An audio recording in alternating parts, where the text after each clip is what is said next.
ಕೇರಳದಲ್ಲಿ ಮನೆಯೂ ಕೂಡ ಸುನೀಲ್ ಕುಮಾರ್ ಅವರು ಅದ್ರ ಬಗ್ಗೆ ವಿಸ್ತೃತವಾಗಿ ಮಾತಾಡಿ ಹೇಳಿದ್ದಾರೆ. ಪದೇ ನಾವು ನೋಡ್ತಾ ಇದ್ದೀರಿ, ಹುಬ್ಳಿಯಲ್ಲಾಯಿತು, ಹಾವೇರಿಯಲ್ಲಾಯಿತು, ಈಗ ಉಡುಪಿಯಲ್ಲಿ ಈ ಥರ ಪ್ರಕರಣಗಳು. ಒಂದು ರೀತಿ ಇವೆಲ್ಲ ಲವ್ ಜಿಹಾದ್ಗೆ ಲಿಂಕ್ ಇರೋವಂಥದ್ದು. ನೋಡಿ, ಅವ್ರನ್ನ ಪುಸಲಾಯಿಸಿ ಕರ್ಕೊಂಡೋಗಿ ಅತ್ಯಾಚಾರ ಮಾಡಿರೋವಂಥದ್ದು, ಅದರಲ್ಲಿ ಮಾದಕ ವಸ್ತುಗಳನ್ನು ಹಾಕಿ ಪ್ರಜ್ಞೆ ತಪ್ಪಿಸಿ ಅತ್ಯಾಚಾರ ಮಾಡಿರುವಂಥದ್ದು. ಇದೊಂದು ರೀತಿ ಕರ್ನಾಟಕದಲ್ಲಿ ಈ ಲವ್ ಜಿಹಾದಿ ನಡೀತಾ ಇದೆ ಅನ್ನೋದಕ್ಕಿಂತ ಇದಕ್ಕಿಂತ ಸಾಕ್ಷಿಗಳು ಇಲ್ಲ, ಬೇಕಾಗೇ ಇಲ್ಲ. ಯಾಕೆಂದರೆ ಹುಬ್ಳಿಯಲ್ಲಿ ಆಯಿತು, ಅದನ್ನು ಮುಚ್ಚಾಕಿದ್ರು, ಅಲ್ಲೇ ಅಲ್ಲ ಅಂತ ಹೇಳ್ತಾರೆ. ಮತ್ತು ಇನ್ನೇನು, ವಾಟ್ಸಪ್ ಕಾಲ್ ಮಾಡೋದು, ಅವ್ರನ್ನ ಬರ ಕೇಳೋದು, ಅಲ್ಲಿಂದ ಅವ್ರನ್ನ ಕಾರಲ್ಲಿ ಪಿಕಪ್ ಮಾಡಿ, ಕಾರ್ ಯಾರು ಕೊಡ್ತಾರೆ ಇವ್ರಿಗೆ? ಇವೆಲ್ಲ ಬಿಕ್ನಾಕ್ಸಿ ಗಿರಾಕಿಗಳು ಇವರೆಲ್ಲ. ಇವ್ರಿಗೆ ಯಾರು ಕಾರ್ ಕೊಡೋರು? ಯಾರು ಇವ್ರಿಗೆ? ಕಾರು ತಗೊಳ್ತಾರೆ, ಎಲ್ಲೋ ನಿರ್ಜನ ಪ್ರದೇಶ ಕರ್ಕೊಂಡೋಗಿ ಹಿಂದೂ ಯುವತಿಯರ ಮೇಲೆ ಈ ಥರ ಅತ್ಯಾಚಾರ ಮಾಡೋ ಅಂಥದ್ದು. ಇದು ಕಾಂಗ್ರೆಸ್ ಸರ್ಕಾರ ಬಂದ ಮೇಲೆ ಲವ್ ಜಿಹಾದ್ಗೆ ಒಂಥರ ಗೇಟ್ ಓಪನ್ ಮಾಡ್ದಂಗೆ. ಇದು ಗೇಟ್ ಓಪನ್ ಮಾಡ್ದಂಗೆ. ಭಯನೇ ಇಲ್ಲ ಅವ್ರಿಗೆ, ಭಯ ಭೀತಿ ಏನೂ ಇಲ್ಲ.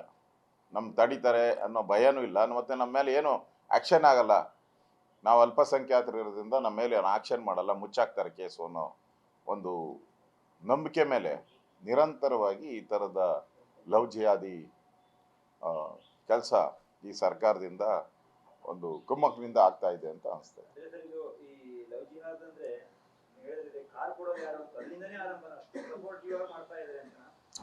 ಇದಕ್ಕೆಲ್ಲ ಪ್ಲಾನ್ ಇದೆ. ಈಗ ಕೇರಳದಲ್ಲಿ ಇದು ಟ್ರೈನಿಂಗ್ ಸೆಂಟ್ರೇ ಇದೆ. ಕೇರಳ ಈ ಥರದ್ದು ಅಲ್ಲೆಲ್ಲ ದೊಡ್ಡ ಇಶ್ಯೂಸ್ ಆಗಿದೆ ಈಗಾಗಲೇ ಕೇರಳದಲ್ಲಿ. ಇದು ಸಿನಿಮಾನೂ ಕೂಡ ಬಂದಿತ್ತಲ್ಲ, ಒಂದು ಸಿನಿಮಾನೂ ಕೂಡ ಬಂದಿತ್ತು ಕೇರಳದಲ್ಲಿ ಈ ಲವ್ ಜಿಹಾದ್ ಬಗ್ಗೆ. ಇದೆಲ್ಲ ಇವ್ರಿಗೆ ಟ್ರೈನ್ ಅಪ್ ಮಾಡುವಂಥ ಗ್ಯಾಂಗ್ಗಳೂ ಕೂಡ ಇದೆ. ಇದರಲ್ಲಿ ವಿದೇಶಿದ ಕೈವಾಡನೂ ಕೂಡ ಇದೆ. ಅವ್ರು ಹೇಳಿದಾರಲ್ಲ, 2047ಕ್ಕೆ ನಾವು ಮುಸ್ಲಿಂ ರಾಷ್ಟ್ರ ಮಾಡ್ತೀರಿ ಭಾರತವನ್ನು ಅಂತ. ಅವರ ಕರಪತ್ರಗಳಲ್ಲಿ ಯಾರ್ಯಾರು ಟೆರರಿಸ್ಟ್ಗಳು ಸಿಕ್ಕಿದಾರೋ ಇದುವರೆಗೂ NIAಗೆ, ಅವರೆಲ್ಲರ ಕರಪತ್ರದಲ್ಲಿ ಇರುವಂಥದ್ದು 2047 ಒಳಗಡೆ ನಾವು ಭಾರತವನ್ನು ಮುಸ್ಲಿಂ ರಾಷ್ಟ್ರ ಮಾಡ್ತೀರಿ ಅಂತ ಅವರೆಲ್ಲ ಕರಪತ್ರದಲ್ಲಿ ಇರೋದು ಈಗ NIA ಆಲ್ರೆಡಿ ಸೀಸ್ ಮಾಡಿರೋಂಥ ಅವರ ಕರಪತ್ರಗಳಲ್ಲಿ ಬಂದಿದೆ. ಸೊ ಅದರಿಂದ ಈ ಲವ್ ಜಿಹಾದ್ ನಡೀತಾ ಇದೆ ಅನ್ನೋದಕ್ಕಿಂತ ಅದಕ್ಕಿಂತ ಇನ್ನೇನು ದೊಡ್ಡ ಸಾಕ್ಷಿ ಏನು ಬೇಕು?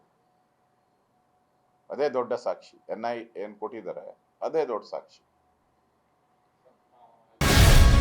ಗ್ಯಾರಂಟಿ ನ್ಯೂಸ್, ಸುದ್ದಿ ಖಚಿತ, ನ್ಯಾಯ ನಿಶ್ಚಿತ.